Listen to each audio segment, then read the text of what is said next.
92 duwwaa 7. 92 duwwaa 7. Maqaasaa? Tafarii. Maqaan kee hoo? Boontuu. Kanumaan si beekaa? Eeyyee. Meetii qabadhu.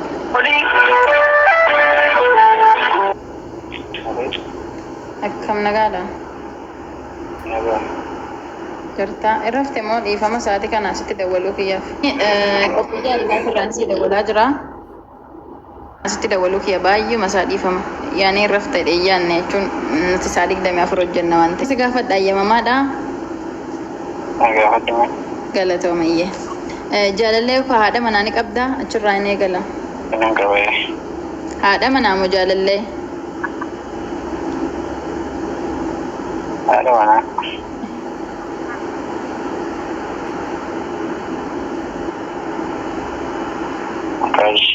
Boontuu jedhama.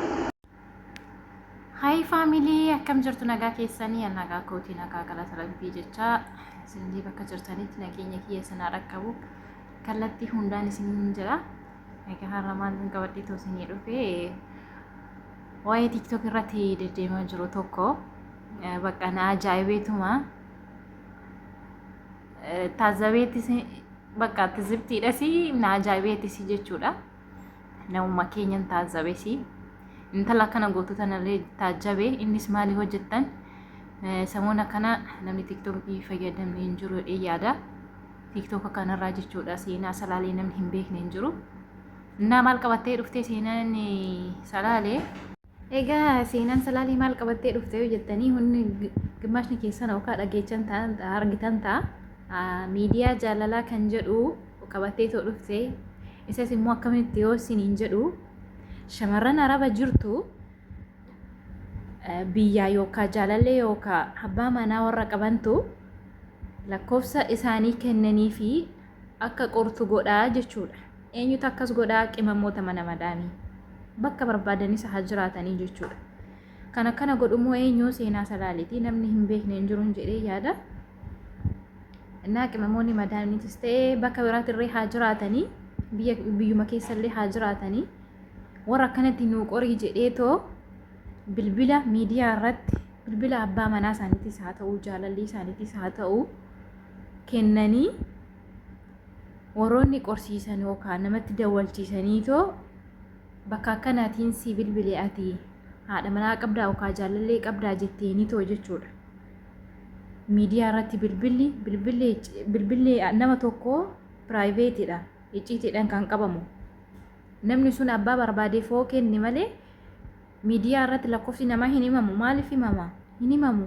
Keessattuu immoo yookaan jaalallee keeti yookaan abbaa keeti anati baastee miidiyaa irratti duwwaa 9 akkas jettee too himtu suni maal haa ta'uufi? Ani dhugaana dhiba namni tokko sammuu nama tokko akkamitti akka yaadu garuu maal taate dubartoonni yoo qoruu barbaadde ofii keetii qorii yookaan jaalallee kee yookaan abbaa manaa kee ofii keetiif qoruu hin dandeessa. Maaltu miidiyaa irratti si baase lakkoofsa isaa isas jechuudha. Mana ofii maaf diigdu warri haadha manaaf abbaa manaa taatanii jiraatanii warra kanaan walooftan.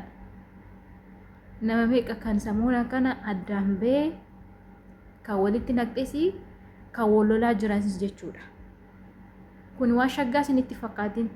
Yaa warra silkii namaa kennitanii yookaan jaalallee keessanii yookaan kan abbaa manaa kennitanii naa qori jettanii too miidiyaa irratti baatanii lakkoofsa abbaa manaa keessanii yookaan jaalallee keessanii kennitanii too naa qori jettanii too as baatan kun dhugaa rabbiiti. Jaalattanis jibbatanis wanna hin taane kun wanna hin taane dhugaa rabbiiti. Baay'ee nama jibbisiisaa baay'ee fokkisaadha hin jedhamusi. Intalli qoosa dhafirree asirratti teechee too haa taphattu akkas jettee. Yookaan immoo ajandaan ishiin kana fiddeef yookaan fammasuudhaaf isin irratti karaa ittiin fammastu barbaaddi yookaan seenan yookaan immoo taphaaf ta'a. Isin maaliif jiruu keessan diigduu akka jiruu keessanitti qabatan hin beektanii? Daa'ima isin warra asirra teechanii too amma TikTokidhaan akkanatti bilbila namaa kennitanii too naa qori jettan kuni dhugaa dubbachuuf nama umurii 20 gadi miti isaa ol yoo ta'e malee yaaduu dadhabdaniiti. Yoo wanna kana yaaddanii akkana naaf godhi jettan kana yaaduu dadhabdanii akkamitti hin yaadne? Yoo qoruu barbaadan ofii keessanii qoradhaa. maaliif ofii keessaniif hin qorre? Ofii keessanii qoruu hin dandeessu. Bilbilli isin harka jira. Waayifaallee hin qabaanne kaardiidhaan qoraa bitaatii dawalaatii qaxxitaa bilbila jijjiiratii qoraa. Yoommoo isin hin dandeenye hiriyaa keessanitti dhiyaattan dubartiin nama hiriyaa kiyya jettan isaan hin qoraa. Maaltu addabaabaa irra nama baasee bilbila nama himsiisee ati ebeluudha amma maqaa isaa yaamtutti yookaan akka amma maqaa haadha manaasaa yookaan abbaa manaasaa ebeluudha ishiin maqaa ishii eenyu ishiin hamma jedhamutti dhugaa kun nooriidha. Wanna hin jirre kuni warri ijoollee faa walirraa qabdan abbaa manaa fi haadha manaa taataniif akkana gootu.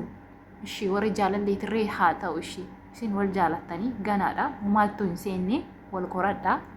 Kunumtuu hin bushaa hin bareedu keessattuu immoo haadha manaa fi abbaa manaa taatanii daa'imti isin gidduu jirti.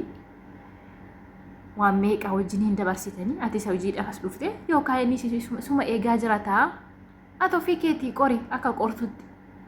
Maaltu si kennisiise asitti bilbila addabaabaa irratti? Seexana ofitti galchaatoo jirtu dhugaa rabbiiti.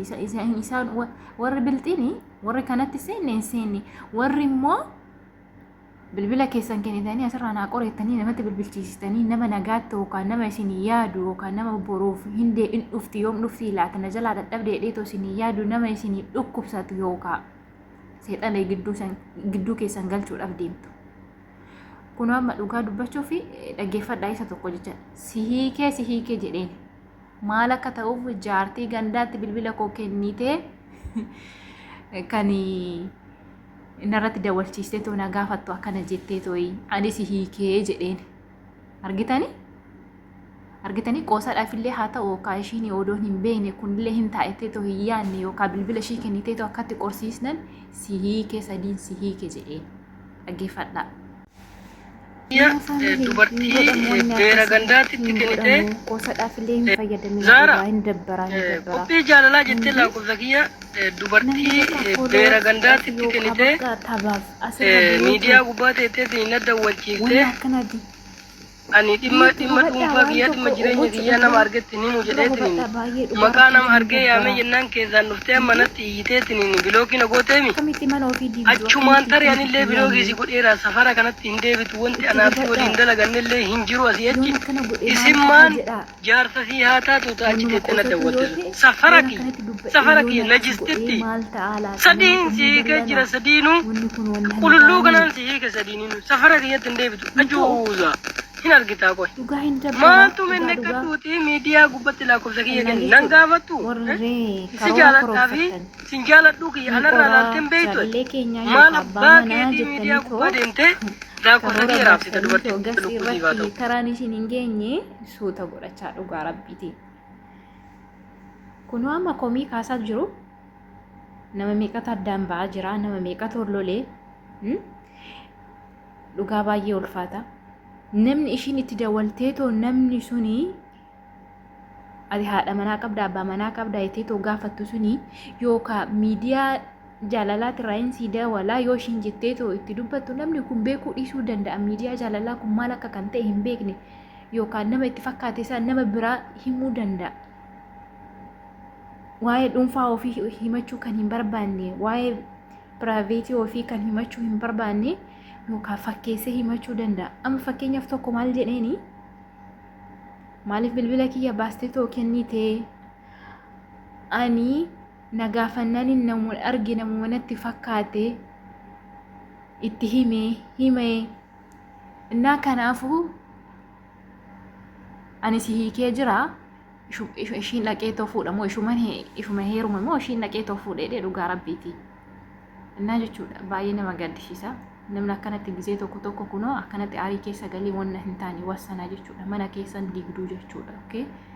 Asirratti baatanii nan qoratamu asirraa miidiyaarraan bilbila namaa gubbaarratti ol baasanii maqaa namaa dhahanii eenyumtuu bakka kanaatiin si dawwalee ati haadha manaa keetti eebeluu keetti namni nama hin jedhu maaltu nama dhibee waa'ee mana ofii hin gaboomina yaa shamarran maal taatanii Ndi abba manaa keessanii miti jaalallee dhuma keessanuu haa ta'u ol jaalattanii miti maaltu nama dhibee nama sadaffaa naa qoree ofii keetiifuu maaltu gidduu nama galchuu dhiyeesse sanuu immoo miidiyaa irratti maaliif ofii keetiin qoree bilbila asiin dhuftee too bilbila gastii irra galteetu bilbila isaa kenniteetu naa qorettee ishitti himte sanii maaliif hin qorre ati qoruun beektu? Yoo qoruu hin beekne immoo zimbe dhiitii taa'e bilbila namaan kennini. Innaa gaayis kana fakkaata. Kanaan qabadhee dhufe har'a na ajaa'ibeetuma dhugaa baay'ee ulfaata. Innaa warri mana kiyyaaf haaraa taatanii like, subscribe, share naa godhaadha. Warri haaraa taatan immoo subscribe naa godhaa isiniin jedha na jajjabeessa. Wanni kanin dubbadhee fi dhugaa na aarsitan dhufe kanan viidiyoo kana qabadhee dhufe aareetanii jechuudha. Anallee homtuu nan geenye polis beeto hini madhusi oduma waan nama barbaade yoo ta'e jechuudha. Warra akkas gochaatoo jirtan yookaan yoo warra akkas gochuudha yaaddan suuta jechuufanii dhugaa baay'ee na aarsiti jechuudha. Amma warri biyyaa bilbila isaanii bilbilanii aaranii amma dubbatanitti si hiikee amma jedhamtanitti jechuudha.